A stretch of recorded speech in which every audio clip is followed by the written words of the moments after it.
Hello दोस्तों, आज मैं 4 जनवरी का करंट अफेयर का क्लास फिर से लेकर के आया हूँ। तो आज हम लोग देखने वाले हैं 4 जनवरी के इम्पोर्टेंट करंट अफेयर्स। तो आइए हम लोग शुरू करते हैं और देखते हैं आज के करंट अफेयर्स।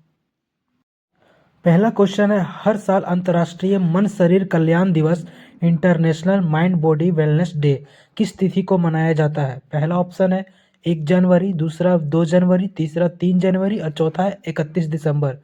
तो ये प्रत्येक साल जो है वो 3 जनवरी को मनाया जाता है। इस साल भी 3 जनवरी को मनाया गया है। तो याद रखिएगा, माइंड बॉडी वेलनेस डे जो है वो 3 जनवरी को मनाया गया है। ठीक है, आपका आंसर ऑप्शन सी हो जाएगा।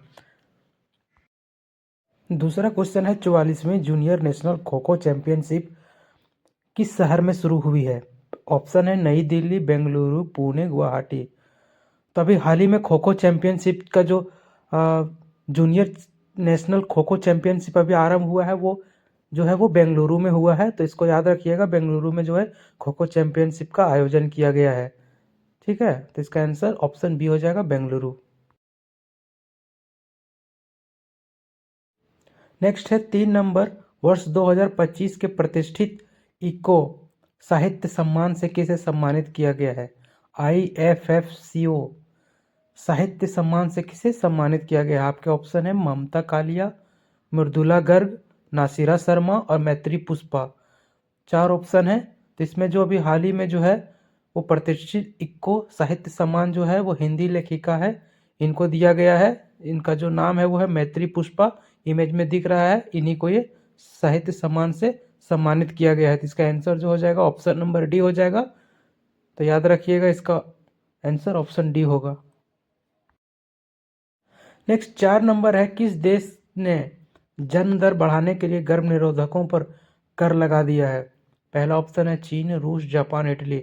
इसको पूरा समझाते हैं बढ़िया से। जो चीन जो देश है, इसका आंसर जो होगा चीन होगा। तो चीन देश ने भी हाल ही में जो है अपने जन्म दर को बढ़ाने के लिए वहाँ के जितने भी गर्भ निरोधक जो चीज़ें हैं उस पर जो है वो 13% कर लगा दिया है। मतलब 13% का वहाँ पे ब्याज देना पड़ेगा, कर लगा दिया है। क्योंकि उनका जो जन्म दर है काफ़ी घट गया है, इसी को बढ़ाने के लिए गर्भ निरोधक जितने भी, आपको इमेज से ही पता चल जा रहा है कि गर्भ निरोधक क्या क्या चीज़ें हैं, बहुत सारी है, पूरा नहीं बता सकता। तो गर्भ निरोधक जितनी भी चीज़ें हैं उस पर जो है वो 13% का कर लगा दिया है। तो ये चीन ने भी हाल ही में किया है। तो याद रखिएगा, इसका जो आंसर होगा ऑप्शन नंबर ए होगा, चीन। नेक्स्ट 5 नंबर है, हुंडई मोटर इंडिया ने किसे अपना MD CEO नियुक्त किया है? ऑप्शन है अनुष किम, तरुण गर्ग, DH पार्क और SS किम। तो अभी हाल ही में जो है हुंडई के जो नए CEO हैं वो तरुण गर्ग को बनाया गया है। इमेज में देखिए, ये तरुण गर्ग की फोटो है। इन्हीं को जो है MD CEO नियुक्त किया गया है। ठीक है, हुंडई मोटर का। इसको भी थोड़ा, ये भी इंपॉर्टेंट है, इसको भी याद रखिए। छठा क्वेश्चन है, जनवरी 2026 में पटना उच्च न्यायालय के नए मुख्य न्यायाधीश चीफ जस्टिस के रूप में किसे नियुक्त किया गया है? तो पटना को भी हाल ही में नया जो मुख्य न्यायाधीश है वो मिला है। पहला ऑप्शन है न्यायमूर्ति सुधीर सिंह, दूसरा है न्यायमूर्ति विनोद चंद्रन, तीसरा है न्यायमूर्ति संगम कुमार साहू और चौथा है न्यायमूर्ति MS सोनम। तो अभी हाल ही में जो है वो न्यायमूर्ति संगम कुमार साहू को पटना हाई कोर्ट का नया मुख्य न्यायाधीश चुना गया है। तो इसको भी ध्यान में रखिएगा, ये भी काफ़ी इम्पोर्टेंट है। अब नेक्स्ट देखते हैं। 7 नंबर है, जनवरी 2026 को भारतीय वायुसेना की साउथ वेस्टर्न एयर कमांड के air officer commanding in chief के रूप में किसे कार्यभार संभाला है? किसने कार्यभार संभाला है? एयर मार्शल नागेश कपूर पहला ऑप्शन, दूसरा है एयर मार्शल AP सिंह, तीसरा है एयर मार्शल सुजीत पुष्कर और चौथा है एयर मार्शल तेजेंद्र सिंह। तो यही इसका जो आंसर है वो हो जाएगा एयर मार्शल तेजेंद्र सिंह को भी हाल ही में जो है वो ऑफिसर कमांडिंग इन चीफ का जो है पदभार दिया गया है। तो इसको भी याद रखिएगा, इमेज से साफ दिख रहा है कि तेजेश्वर सिंह का इमेज है। इससे भी आपको काफ़ी याद करने में आसानी होगी। ठीक है, तो इसको जो है नया भी बनाया गया है। अब नेक्स्ट देखते हैं 8 नंबर, जनवरी 2026 में किस राज्य सरकार ने अपनी ऊर्जा अवसंरचना को साइबर हमलों से सुरक्षित करने के लिए एक विशेष कोर कमेटी और टास्क फोर्स का गठन किया है? पहला ऑप्शन है गुजरात, दूसरा महाराष्ट्र, तीसरा कर्नाटक और चौथा तेलंगाना। तो हाल ही में भी गुजरात सरकार ने ऐसा जो है काम किया है, अपने क्या है साइबर हमलों से सुरक्षित रखने के लिए एक कोर कमेटी का गठन किया है, जिसमें काफ़ी सारी सदस्य का एक टीम बनाया गया है।